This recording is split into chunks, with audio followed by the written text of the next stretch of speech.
ગુજરાતમાં 92% પનીર નકલી વપરાય છે. ખુદ મીઠાઈ ફરસાણ સંગઠનનો દાવો છે.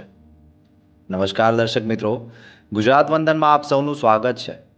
શું આપણે હોટેલ રેસ્ટોરન્ટ વગેરેમાં પીરસવામાં આવતા ખોરાકમાં નકલી પનીર ખાઈ રહ્યા છીએ?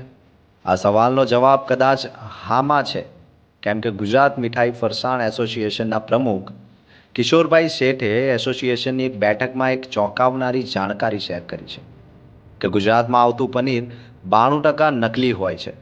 તેમણે લોકોને પનીર નહીં ખાવાની પણ સલાહ આપીને નકલી પનીર બનાવનારાઓની સામે પાસાનો ઉપયોગ કરવાની માંગ કરી છે કે કેમ તે સમાજ માટે હાનિકારક અને લોકોના આરોગ્યની સાથે ચેંડા કરી રહ્યા છે.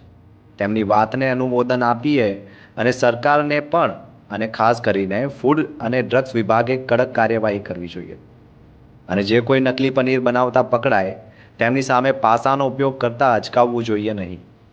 આપણા સ્વાસ્થ્યને જોખમમાં મૂકનારા અસામાજિક તત્વો છે, તેઓ દયાને પાત્ર નથી. ધન્યવાદ. આભાર.